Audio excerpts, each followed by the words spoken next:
et ba internaute nyonso ya congolocole-news.com.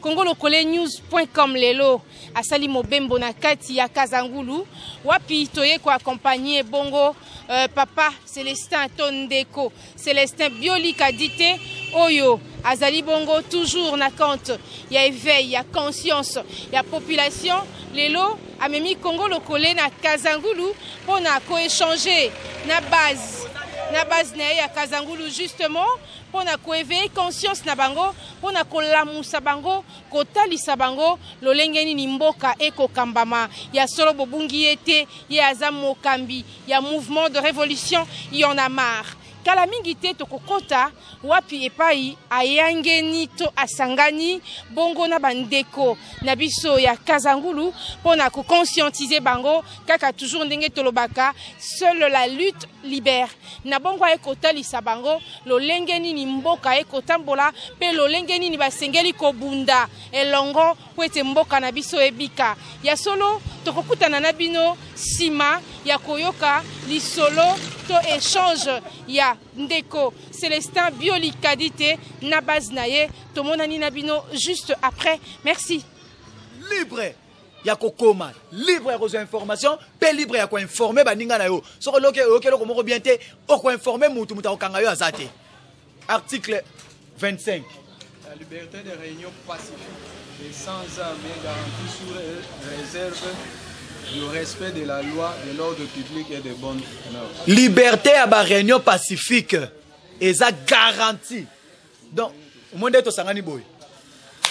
Mutu moko ya na yete muta aner ona ni ko meka na yote po constitution de lobby na biswangu.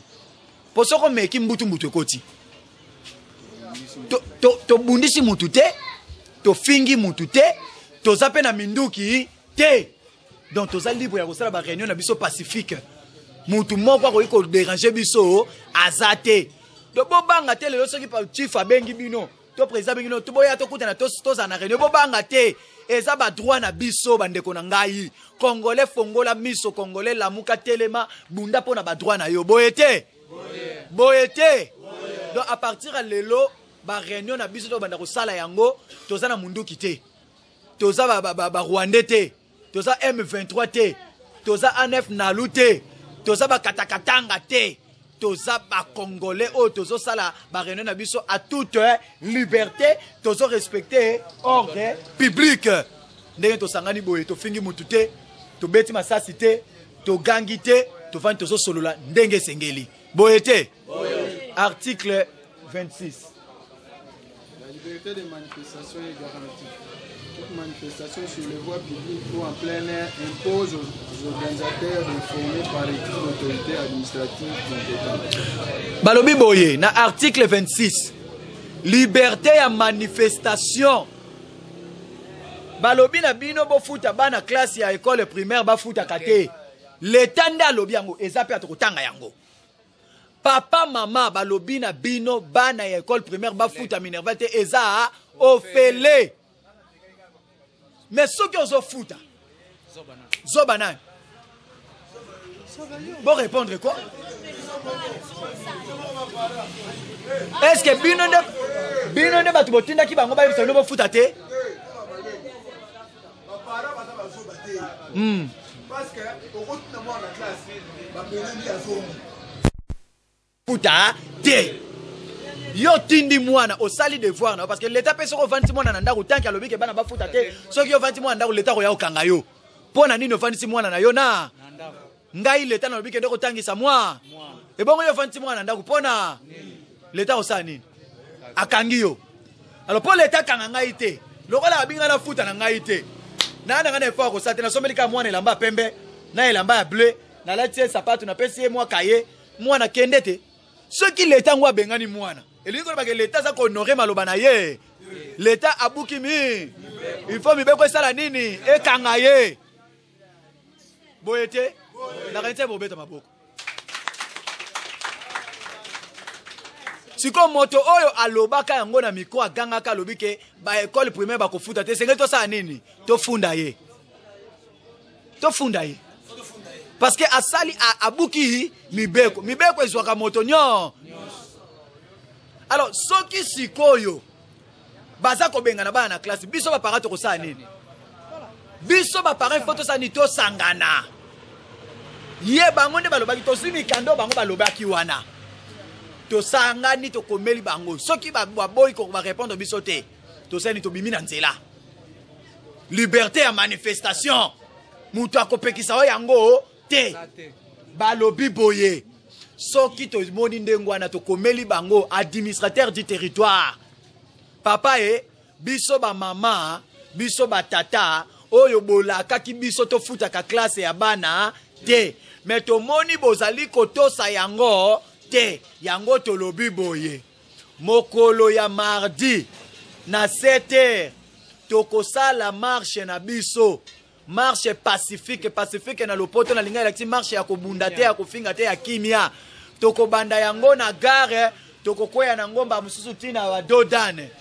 to na shell bolandinga to tokobanda na yango na shell tokende kokwea na ngo tina ministère ya enseignement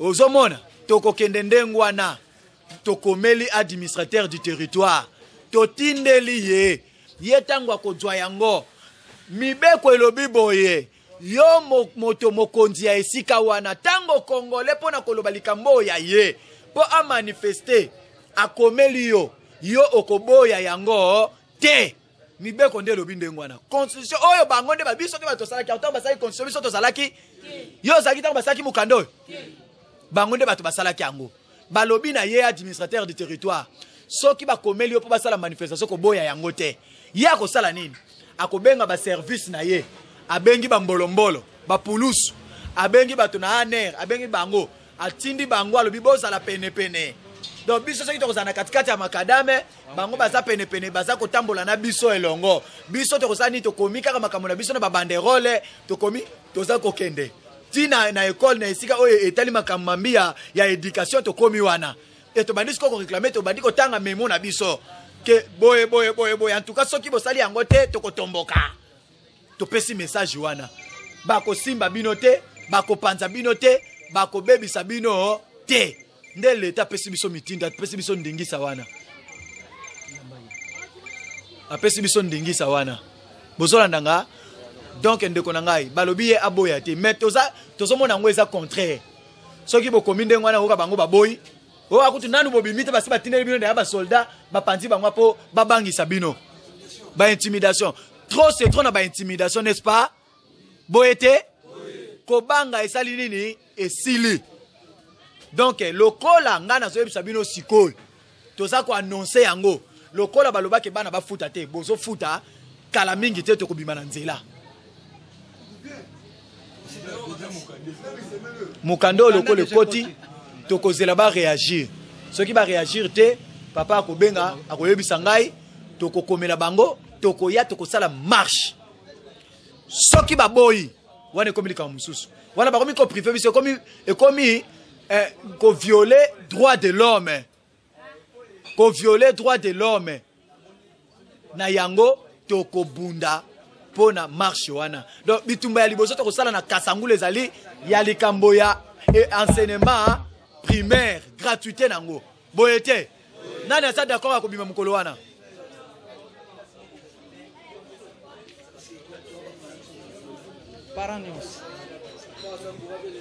ndenge ka botomboli musape esala ndenge wana oyo koya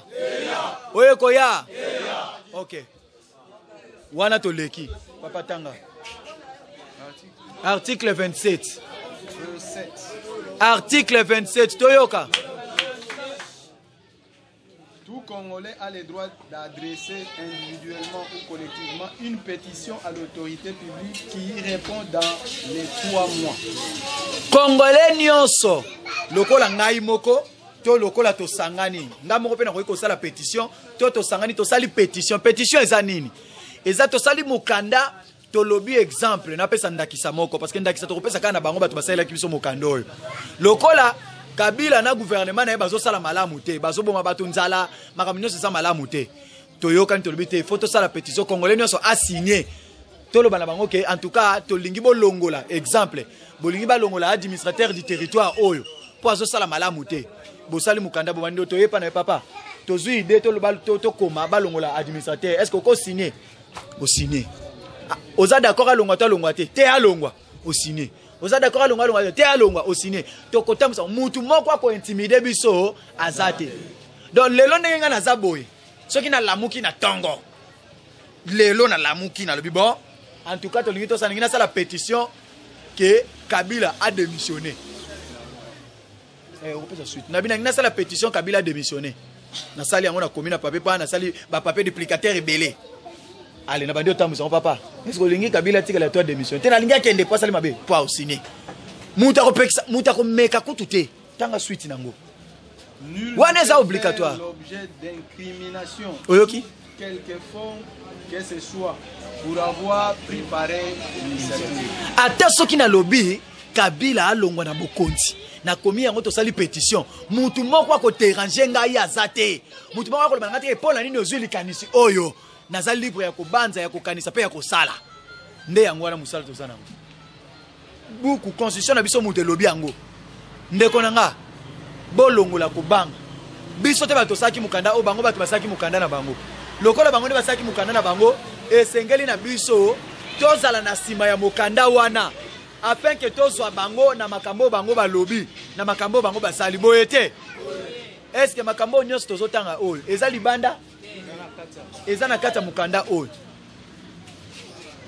eza na kata mukanda oyo ba article oyo bango nde bato basalaki yango biso tozalaki te lokola basalaki ba article na bango baza censé ya ko respecter makambo nyonso bango bakomaki ndeko nanga to continuer ndenge wana te to longola kobanga eloko totikali yango na Congo etikali kaka kolongola kobanga makambo bakoma est-ce que toyeba est-ce que boyebi no makambo nde to lobiki okoloba ke lelo okoloba ke no administrateur alongwa osali papier bato bande o signer eza droit na yo mutu moko ya ko betelo ndako toloba ke yo pona ni okomaki makambo wana ube ndenge ozotangisa ozokomisa bato ba o signer ona ba ko kango batia na cachot eza infraction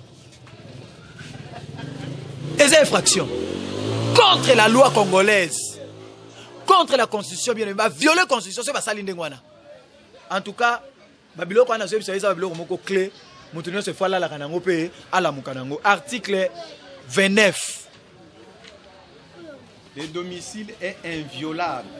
Il peut y être effectué des visites ou des perquisitions que dans les formes et les conditions prévues par la loi. Il est payé. Domicile donc ndaku ya mutu bakoki ko violer yango te.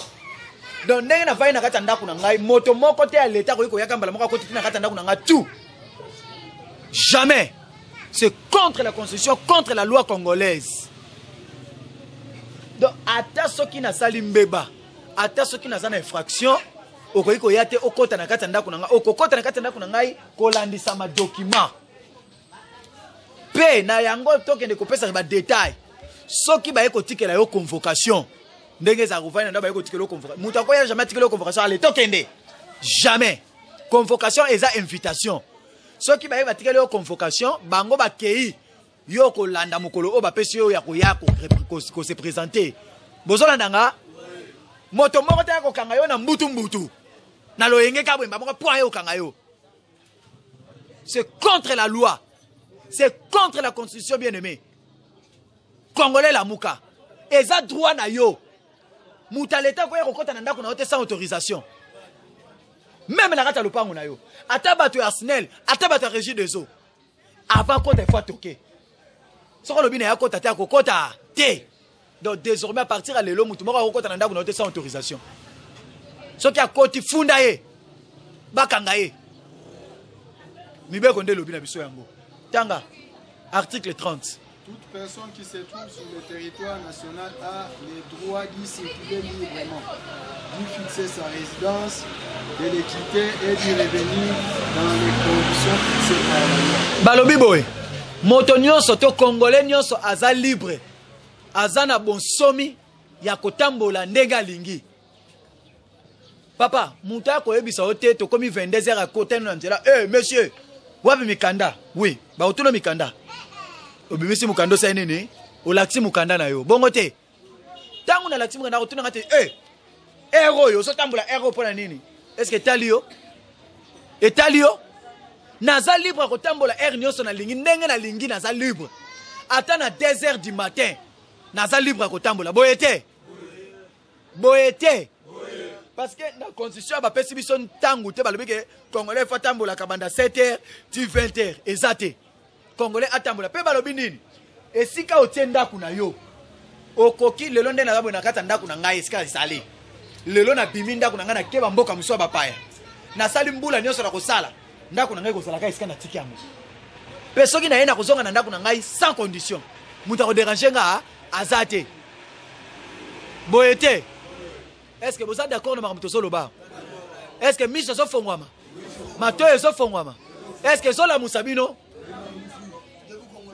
ok debout congolais ya solo 31 toute personne a droit suite à 30 oui aucun Congolais ne peut être ni expulsé du territoire de la République ni être contraint en exil ni être forcé à habiter hors de sa résidence habituelle. Yoka, Congolais nyonso aza na droit ya kovanda na mboka na ye. Bakoyiko ya kobenga na mboka na yo te. Lelo soko totel bande kona bisa este misu basi batiki banda bamboka na bango bakimi. Bakoki kobenga na mboka na yo te. Congolais aza libre kovanda na mboka na ye. Mutaya na trafic de flèche nako kimi somboko yo lo banga pe nako kimi somboko yo mboka eza nga mutako kimi sanga na mboka langa zate mutako ko longola nga Rwanda ko longola nga na Congo te Congo eza yanga nako tika la congolais na mboka langa pe ba koki ko forcer yo te okende exil jamais pe ba koki ko ya ko longolo te siko vandi batindi ka esika moko oyo lingite batindi ka esika moko boy non ezala raté oza libre ya kovanda esika olingi oza libre ya kovanda na mboka na yo oza libre ya kotambola ndenge olingi boye te tanga papa 31 toute personne a droit au respect de sa vie privée et au secret de la correspondance, de la télécommunication ou de toute autre forme de communication. Il ne peut être porté atteinte à ses droits que dans les cas prévus par la loi. Balobi na biso Congolais nyonso azana ba obligation to na ndingisa ya kobate la vie na ye pe azana liberté to bonsomi ya kosale la téléphone na ye masolo na ye na communication donc solola donc soko si chombo na yo ato telemiawa allo ndenge nini bien Kabila za mabe te muta kolandela oteke yo solola ki boy pona nini solola ki ndengwa na jamais oza libre ko solola na téléphone yo ya ko se communiquer ndengo lingi muta ko bangisa yo azate ça bongo te donc ndenge nazo ata papa ta na benga ka yo nazo pesa vie privée donc vie nanga o ya nga makamu nanga na osala muta na tango ko landela ngote muta na tango landela vie privée nanga te o alala ka boy o asala ka boy jamais muta ko landela nga ngote muta ko landela vie nanga ite ba appel nanga communication nanga na batu muta ko landela ngo azate chief atata na benga ka na biso chief a na kishase so le ka boy ale muta landinga ndeko o solola ki boy pona nini jamais naza na droit ko solola ndenge na lingi na droit ko sala ndenge na lingi 35 L'État garantit les droits à l'initiative privée tant aux nationaux qu'aux étrangers. Il encourage l'exercice du petit commerce, de l'art et de l'artisanat par les Congolais et veille à la protection et à la promotion de l'expertise et des compétences nationales. Balobi boy. L'État esengeli abatela ba initiative. N'est-ce pas? Donc ndenge boza ozui idée peut-être osala musala moko boy. Osala eloko mo l'État za na pona ko batela oyo. Abatela yango. Akobatela ba initiative ya ba national ke ya ba étranger. Mais eza contraire na mboka na biso. Étranger soka yeko sala likambu awa ba ko protéger ye. Mais congolais soka sala likambu awa aza sans protection. Congolais zo teke loko na balabala ba yeko panza ye. Mais étranger tie loko bazo protéger ye. wana ezali l'état moyini ya Congo, l'état moyini ya Congolais boyete alingi te biso to kende liboso bazo pesa nzela na ba étranger ke bato ya mboka. En tout cas eza contre donc eliko loba basana bolingo na biso te boyete basana bolingo na biso te donc l'état o elingi biso te esengeli babatela ba initiative ndeko moko azwi initiative ko sala kama tuka l'état esengeli encadrer ye l'état esengeli abatela ye boyete moto moko azwi initiative ya ko sala taba réchaud à pétrole l'état esengeli abatela ye ndeko moko tobuté ko mona mikolo uti ko lekana Kinshasa so bomona kiango ndeko moko ya Ista azwaki likanisi ya ko sala robot o ya ba fe robot ya ba fe aza mwana ya Ista pe mwana mwasi tala likanisa malamu basali robot wana batie na esika roulage telema abana ko telemisa nzela robot wana telemi soki ekomi vert atomboyi loboko na vert soki ekomi rouge atomboyi loboko na rouge balobi lete sengeli abatela likanisi wana aka encadrer moto wana atia meme ba moyen en jeu afin que loko likanisi wana sala nini ekende liboso na mbongo ale abana ko pesa ba pourcentage abana ko sala boye ko zongisa boye yaya na ngai ezali mabe donc tozana l'état moyini ya Congolais l'état lingi Congolais akende liboso te l'état lingi Congolais a se développer te alors sengeli to telemela makambo wana boyete article 36 ndesika makambo evandi na biso vraiment. Le travail est un droit et un devoir sacré pour chaque Congolais. L'État garantit les droits de travail, la protection contre le chômage et une rémunération équitable et satisfaisante assurant au travailleur ainsi qu'à sa famille une existence conforme à la dignité humaine, complétée par tous les autres moyens de protection sociale, notamment la pension des retraites et la rente. Balobi boye na article 36 ezali pona likambo etali misala balobi Congolais nyonso aza na droit ya kosala ndeko nanga combien ya ba o bandeko na biso bazotanga classe bandeko ba étudiant bozawa combien lelo tozomona bazosisa classe misala ezate l'état za ko garantir ba Congolais tena likambo etali mosala ba Congolais bazosala te misala ezate na Congo. Or balobi l'état esengeli a garantir Congolais ne sa na droit ya kosala ozana droit ya kovanda na ndaku te yo aussi otangi classe osilisi classe diplôme ezopola yo na ndaku ba étudiant pe totelema na kata mouvement iyana ma toyeba ba droit na biso boyete tozana droit tosala tozana droit ya misala tozana droit ya kozala ba chômeur te pe balobi l'état esengeli a garantir misala pe esengeli Congolais za sala pe afuta mamalamu likambo lifuti lelo ba député bazobunda salaire na bango koma na $13,000 mais député nini basi babundi pour na salaire ba fonctionnaire azozo salaire o ezokoka na même pas na charge to na responsabilité na ye l'état congolais moyini et papa o azana bana 5 to 6 na ndako locataire en plus. Mais salaire na eza ya combien? Azana salaire mba mususu ya 60,000. 60,000 afuta kanda kumba mususu mona $100. Bana na classe, baloba to futa ka classe te, to futa ka classe. Yebisanga avec 60,000 ndenge nini rosala po vivre ndeko nanga. Balobi l'état esengeli afuta bana congolais zo sala esengeli sala nanu ya liboso. Donc l'état gouvernement régime ya Kabila depuis banda misala ezate boyete.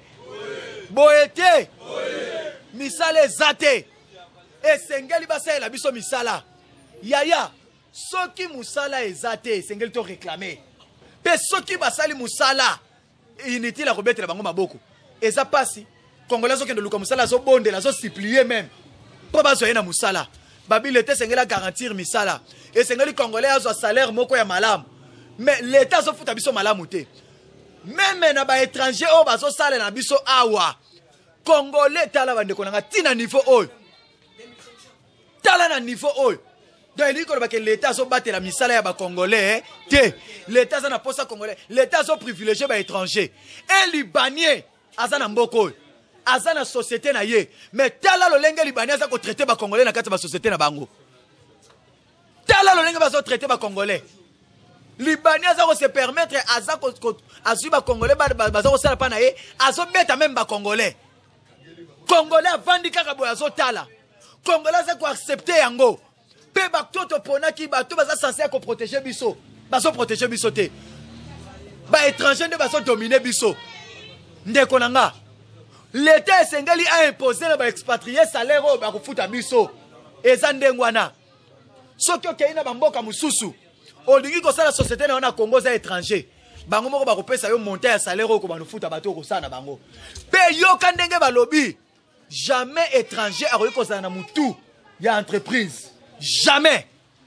Jamais. Bande konanga. Congolais. Wapi misala. Tokomi ba bola. Misala zate. Salaire ba papa et ba fonctionnaire médiocre. Bande konanga ba policier ou bazo sala. Toko bunda na iyanama toko bunda tapo na ba policier. Na yebi salaire ya policier ya suka. O ya suki si grade ya ba policier ba benga bango banane. Balikili. Ceux qui balikili. Ezali 60 000 francs congolais. Papa yebisanga ina 60 000 francs congolais. Moto azo veillé pour na mboka. Est-ce que quand on a salaire wana? Ngana lobi boye. Ceux qui bazalaki na bolingo ya ba congolais. Salaire ya siko ya ba député ezali na $6 000 si j'ai bonne mémoire. Ça compter ba avantage musu bazwaka. Est-ce que ceux qui basali atteint à $6 000? Ba pesa ka fonctionnaire ya suka ne fiske normalement il faut ba pesa fonctionnaire suka azana 10% ya salaire ya ba député to ya ba ministre wana. Donc ceux qui député so soit $6 000, fonctionnaire ya suka ba benga lokola huissier to AA et sengela soit $600. Mais jamais nana lobi boy attends ceux qui vont pesa bango $600 té. Ce moment que 10% c'est belé. Bote bango à 5%. 5% à $6 000, c'est combien? $300. Rien kaka. Attends, ceux qui vont repasser bango 5%. Bote ne fisque à 3%. 3% à $600, c'est combien?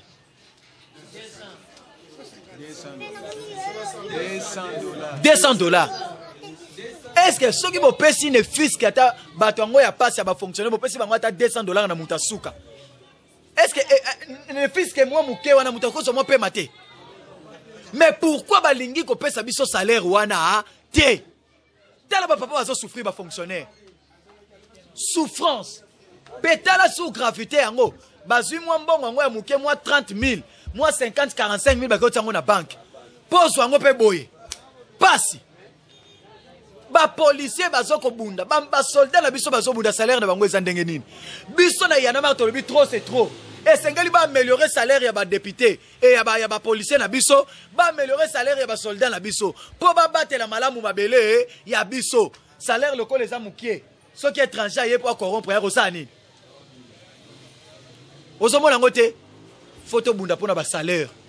Yango to lobi na zo pesa bino déjà annonce. Loko la ba député bazo bunda pour na ba salaire na bango mata. Biso to fotaki bango me batikala ko lobela biso ata mokolo moko. Ata mokolo moko. Turo to ko voter to ko voter te. Papa nanga solution ya solo pour to voter. Hein? Tu y aura un tisse ba elibino 1000 francs ko voter te.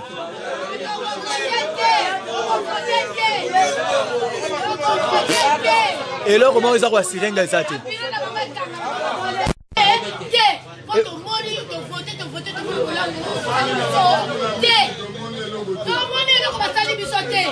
Toko vote te. Oto vote ki to moni kuti beloko basali biso te to ko souffrir. Mo to ko vote kaka po bango ba bonga kana bango. Ya mbalo ba pesi biso mayele.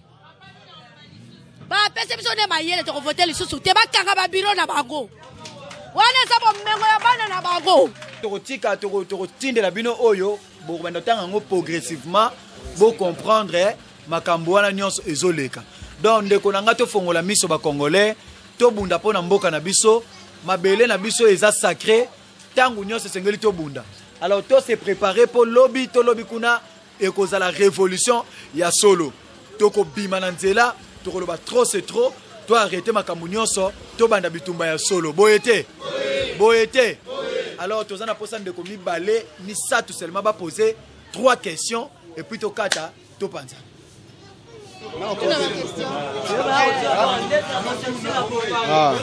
Bon, tu retournes alors à Liboso. Parce que biso ba jeune congolais, toza ebele awa, misala ezate. Tozo mona clarté na mboka na biso. Tozo na posa ya gouvernement oyo elongwa. Totela gouvernement mususu, soki toyeba soko tambola ndenge nini. Parce que beaucoup sala bo révolter, bo maboye, minduki ba moya moto. Mais non. Oyo za mboka na biso. Ba Rwandais banani ba kosaka na biso te. Hein? Tozo na posa mboka na biso ezala ndenge toyebelaki yango tanga Mobutu. Hein? Mais siko mboka bebe ko muke anasema likamuke anasema to lingi mboka na biso moto za charge mboka na biso mama ko banga za susute mais ba député ba ye to ko banga bango te baya na bango mais to ko yeba sikoyo ba oyo ba nyoko li biso na gouvernement oyo eza bien te to lembi to sala misala te même ibanda na classe moyenne te toza na posa mboka na biso ezonga ndenge ezalaki toza na posa ke mboka na biso ya kobeba boye tolingi bongo te. Merci mingi papa. Merci mingi na remercier Yemoko grand prêtre Nzambe Mpungu Tulendo.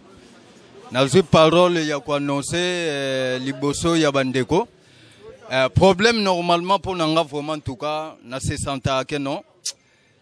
Naza congolais mais batu bazo diriger Congo baza vraiment ba congolais te. Bandane bandeliti na suka donc congolais azati.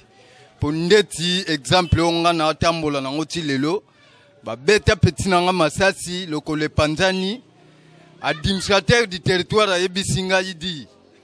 Ozo bimisa mi supona problème ba beteli petit no masasi malembe ya Kasangulu. Alobi petit, ozo bimisa miso pona problème ba beteli leki no masasi. Alobi ti, oko vraiment pona leki na ote. En plus na lingana s'en charger pona petit na yo mais na ko s'en charger na ngote. Pe mutu ndeti nga administrateur du territoire.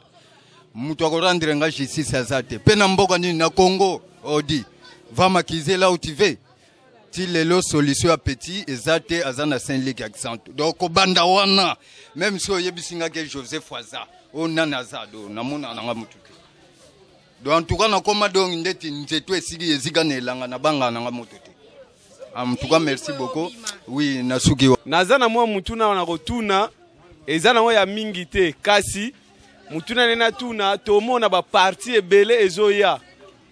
Ba parti ebele tozomona ceux de tangi biso no toyeba parti oye misusu pe ezoka bwana ezo na ndenge nango siko na ba parti o penza biti na bino envers biso ba congolais biti na eza nini o to lite nango envers parti o to kenango liboso mutuna na zaki nanga ya ngwana mouvement politique mouvement ya révolution ezali mouvement ya libération ya liberté ya Congo ya solo. Biso to yena biso pona koluka makambo kilikilité to yeka po congolais azonga na ba valeur na ye to défendre donc réveil ya conscience ba congolais ba droit na ye congolais ba kaza congolais ba kisengela bunda pona mboka na ye congolais ba sikela bate la mboka na ye congolais ba kino aza Congo na kata Congo nini akosala na nini akoyiko sala te ozo comprendre biso to zawana te pona ba loyenga pampa parce que ba parti nyonso auto zo a parti mon côté et même changement na Congo pe ba parti nyonso to zana ngoza ba parti ba rebelle tout. Il y a des rebelles, il y a des partis M23 pour reconnaître comme parti politique dans mboka na biso. Ba okota bango na armée, ba okota bango na makamunyoso, ba okoma ba ministre tout. Donc tozana ba parti ya ba rebelle. Donc comme mutu so ka bomi congolais, abeti masasa bomi comme rebelle après tant roya ba commissaire mutu munena. Yango biso to lobi to ye pona kobunda contre batu nyonso wana. Olandinga donc tozawana te pona makambo tozawana pona révolution. C'est un peu ça. Ok. En tout cas, merci beaucoup. Toza juste pour nous souki ça. Toza na quelques informations. Ah ouais, tu Sabino, je crois que tika. Oh, il y a bino moko isolé ka wa. Tu mets ça encore sur papier. Il y a grève, il y a ba chauffeur. Donc grève ba chauffeur, ba si ba loba. Tu es bien que ba pesa ka ba instruction ba expatrié na ba kolomi tu kana ba maïta salaire ba sa ndenga ko pesa ba nani mais ba tosa yango te. Donc ba étranger l'état pesa bango mitindo mais ba tosa ka yango te. Ba tosa yango te ba ndeko na biso ya ba mituka ba remorque bazana grève. Bazana grève donc grève ango balobi soit disant solution soit mais solution soit miteza toujours grève. Deuxième information tozanango Malumalu a présenté qui feuille de route na ye pona ba élection a présenté qui na parlement mais kolandisa na idée ya feuille de route na ye eza na bazoki na ba tendance à modifier constitution pour na repousser le souma kamumolai bozana ngwana na ndeko boyeba ko analyser mikolo zoya boyeba ndenge nini boko kota na ba détail yangwala mo muke o to ko sola na bino bolamuka totelema pona ko sauver Congo na biso Congo ko za sauver kana ba congolais Congo ko za sauver soki to simba loboko na loboko to lobi trop c'est trop o ekoya eya na ndengwa na nde Congo na biso ko za sauver. Alors information to za na ngwa ko pesa bino bientôt tozo bongama pona ko kita na palais du peuple poto réclamer na makama misala makama ba salaire ba policier ya ba soldat pe lolenge na biso ya ba jeune o toza abandonné. Torokita na palais du peuple bokozwa pe butu kanabino ekoya kozwa bino awa ekita bino kuna poto za na palais du peuple kozala marche te metro kitaka ka juste na kata palais du peuple na ba banderole na biso to pesi message na biso ekoleka pena malamu na yebite se boza d'accord nango biloko wana nyonso ezoya tozobongisa yango kala mingi te bokozwa yango ekokoma n'est-ce pas donc tosukisi wana o ezalaki lokola message tokai kopesa bino to bunda pona kolongola ba étranger nyonso bazokonza mboka na biso oyo bakomisi biso ba esclave ba étranger bazali na esika na mboka na biso te soki biso nyonso tokotelema tonda tomeni tonda bampangi ba mumambu mboti mayantikidi mboti mamanisi en tout cas fiaukidi kiese kibeni betu tutavutuka mungangi mukinsasa situmonana kilumbu kinkaka donc bandeko ya Congo Lokole News toyaki na terrain ko accompagner président Tondeko Célestin Bioli Kadité président ya mouvement ya révolution ya Namar toujours na cadre ya conscientisation ya peuple pambate na y'en a marre tolobi pe balobi seule la lutte libère il fallait na kati intérieur batuba comprendre lolengeni ni mboka eko tambola yango bomoni Congo Lokole News a accompagné qui président Célestin Bioli na kati ya Kasangulu pona kosolola na base pona kosolola na bandeko boki ndenge balobi boki pe mama moko lobi penza lokola mobali nde bongo biso to lingaka en tout cas lu salamboti si tout monana kilumbu kinkaka tomeni zola benu kibeni ibune